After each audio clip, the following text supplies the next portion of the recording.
నెల్లూరు జిల్లా టీడీపీ నేత మాజీ మంత్రి సోమిరెడ్డి కామెంట్స్. రాష్ట్రంలో వరద బాధితులను ఆదుకునేందుకు చంద్రబాబు ప్రభుత్వం రోల్ మోడల్ గా నిలిచింది. వివిధ బాధితులకు ప్రకటించిన పరిహారాన్ని చూస్తే ఇది ఒక రికార్డుగా చెప్పుకోవచ్చు. నష్టపోయిన వారందరికీ కేటగిరీల వారీగా సాయం ప్రకటించారు. పంటల వారీగా కూడా నష్టపరిహారం చెల్లించనున్నారు. ఇది ఒక చరిత్ర. కాలువల సామర్థ్యం కూడా జగన్ కు తెలియదు. జూలై 27 నాటికి కండలేరం సోమశిల జలాశయం కేవలం 10 టీఎంసీల నీరు మాత్రమే ఉండేది.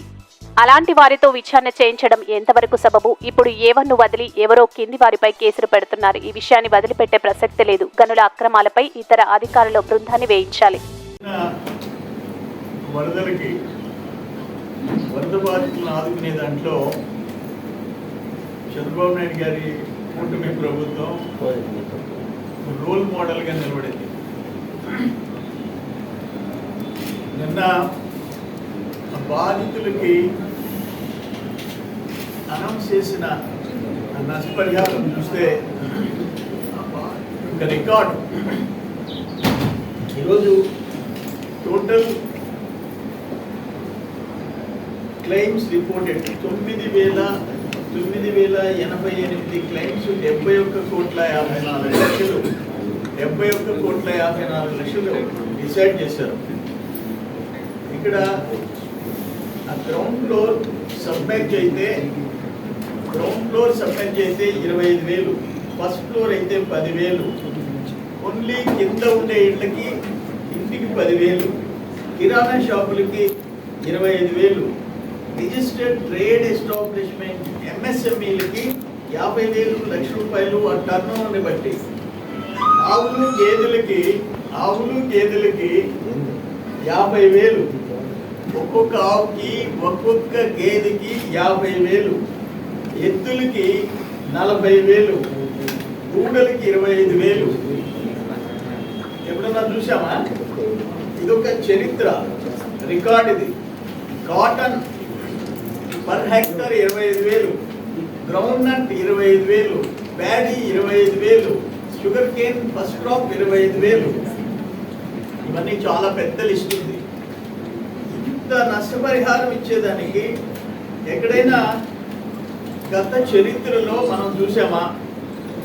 ఆఖరికి గొర్రెలు మేకలకు కూడా 7,500 ఒక్కొక్క గొర్రెకి.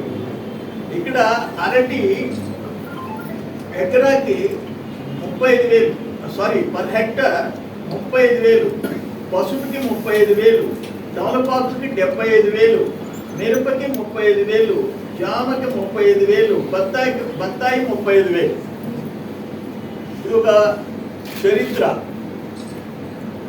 సో ఫ్లడ్ ఎఫెక్టెడ్ విక్టిమ్ని ఆదుకునే దాంట్లో చంద్రబాబు నాయుడు గారి ప్రభుత్వం, తెలుగుదేశం ప్రభుత్వం, కూటమి ప్రభుత్వం ఒక రికార్డ్ సృష్టించింది బాధితులను ఆదుకునే. దీన్ని ఎవరైనా సరే, ఏ ప్రతిపక్ష పార్టీ అయినా రోజు బారేసుకునే వాళ్ళు కూడా ముక్కున ఏలేసుకోవాల్సిందే, కానీ నోరు బారేసుకుంటే బాధితులే వచ్చి చొక్కా పట్టుకుంటారు. అది ఈరోజు పరిస్థితి. గతంలో ఎప్పుడైనా వరదలు వస్తే వాళ్ళ ముఖం చూసేదానికి ఆయనకి కష్టం. హెలికాప్టర్లో ఒక రౌండ్ కొట్టి ఇంట్లో కూర్చున్న పెద్ద మనుషులు గతంలో ముఖ్యమంత్రి అని చూసాం. ఈరోజు బాధితులను ఆదుకునే దాంట్లో బుడమేరు బాబు గారు ప్రకటించాడు. బుడమేరుని ప్రక్షాళన చేస్తామని చెప్పాడు. ఏలేరు కూడా అంతే. ఏలేరు 292 కోట్లతో 10,000 ఫ్లోయింగ్ కెపాసిటీని 70,000 పెంచుతా అని మొన్న మాట్లాడాడు జగన్మోహన్ రెడ్డి. ఆ మాట్లాడిన దాంట్లో ఒక క్రాప్ ఆపితే కొంప మునిగిపోద్దని నేను చేయలేదన్నాడు. కానీ ఇప్పుడు కొంపలు 1,000 ఎకరాలు కొంపలు మునిగిపోయినాయి కదా, ప్రాణాలకే ముప్పు వచ్చింది కదా. సరే, ఇంకొక పాయింట్ చెప్పాడు. 10,000ది 14,000 క్యూసెక్స్ కెపాసిటీ పెంచేదానికి టెండర్ పిలిచున్నా నేను కొంచెం వెనకాడాను. అంటే 10,000ది 70,000 అనేది తెలియదానికి. ఆ టెండర్ పిలిచింది, ఆ కాలువ 10,000 క్యూసెక్స్ కెపాసిటీని 70,000కి పెంచుంటే 14,000 అంటాడు. ఎవరు? నిన్నటిదాకా ముఖ్యమంత్రి ఉన్న ఆయన 70,000కి 14,000 కూడా తేడా తెలియదే. అది పరిస్థితి, వాస్తవ పరిస్థితులు. ఈరోజు ఎన్నో దేవుడి వల్ల ఇప్పుడు మామూలు పరిస్థితికి వచ్చింది. రెండో ఇంపార్టెంట్ పాయింట్ ఏంటంటే జిల్లా విషయానికి వచ్చేటప్పటికి జూలై 27 నాటికి 9.6 టీఎంసీలు సోమశిల ఉన్నాయి, అరౌండ్ 15 టీఎంసీలు ఉన్నాయి జూలై 27కి. అక్కడ శ్రీశైలంకి రిజర్వాయర్కి ఇన్ఫ్లోస్ బాగా స్టార్ట్ అయ్యాయి. అప్పుడు నేను రమణాయుడికి ఫోన్ చేశా, ఈఎన్సీ వెంకటేశ్వరరావు గారికి ఫోన్ చేశా. వెంటనే మాకు కోదిటిపాడు హెడ్ రెగ్యులేటర్ నుంచి రిలీజ్ చేయాలని చెప్పాం. దాని కెపాసిటీ 40,000. దాంట్లో కర్నూలు కడప జిల్లాలకు పోను మనకి 10,000 9,000 ఈయన మొదలుపెట్టారు మనం మాట్లాడిన తర్వాత. అది నేను ఒప్పుకోలే. మా షేరు మా జిల్లాలో రెండింటి కింద కలిసి కండలేరు సోమశిల కింద 146 టీఎంసీ 146 టీఎంసీల రిజర్వాయర్లు. ఇక్కడ 5.5 లక్షల ఎకరాలు సోమశిల కింద, అక్కడ కండలేరు కింద 3 లక్షల ఎకరాలు. ఉమ్మడి నెల్లూరు జిల్లాలో అక్కడ 3 లక్షల ఎకరాలు, చిత్తూరు జిల్లాలో 50,000 ఎకరాలు. మొత్తం కలిసి 3 లక్షలు, ఇది ఒక 5.5 లక్షలు, 8.5 లక్షల ఎకరాలు ఉందయ్యా. అందుకని మాకు పెంచాలన్న తర్వాత దాన్ని 16,000 చేశారు, 20,000 చేశారు, 14,000 స్టాండర్డ్గా వస్తాం. ఇప్పుడు కండలేరు కూడా 10,000 రిలీజ్ చేస్తున్నాం.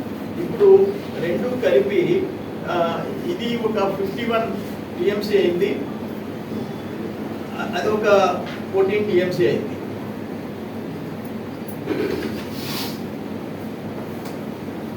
ఒక సెకండ్, రెండు కలిసి 65 టీఎంసీలు, రెండు కలిసి 65 టీఎంసీలు ఉన్నాయి.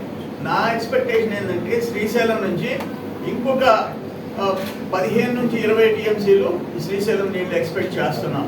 అంటే దాదాపు 85 టీఎంసీలకి పోయే అవకాశం ఉంది. మొదటి పంట డోకా లేకుండా పండించుకుంటాం. రెండో పంటకి పెన్నా క్యాచ్మెంట్ ఏరియాలో రాయలసీమలో వర్షాలు పడితే ఆటోమేటిక్గా రెండో పంటకు కూడా పుష్కలంగా నీళ్లు పెట్టుకొని 130-140 టీఎంసీకి చేరే అవకాశం వచ్చింది. దేవుడి వల్ల మొదటి పంట 8.5 lakh acres పండిస్తాం సోమశిల కండలేరు కింద. వాటర్ మేనేజ్మెంట్ చేస్తాం. ఇప్పుడు O&M ఆపరేషన్ అండ్ మెయింటెనెన్స్ రాత్రి కూడా నిమ్మల రామనాయుడు గారికి ఫోన్ చేసి, అయ్యా మేము అక్టోబర్లో నీళ్లు వదులుతాము నార్లకి, తొందరగా O&M శాంక్షన్ చేయమని చెప్పాను. తొందరగా చేస్తారు. చేస్తే ఆ పనులు కూడా ఎక్కడ రూపాయి తిననీయకుండా వాళ్ళకి ఏదో ఉన్న మార్జిన్ వాళ్ళకు ఉంటుంది, మిషన్ పెట్టుకొని చేసుకుంటారు O&Mలో.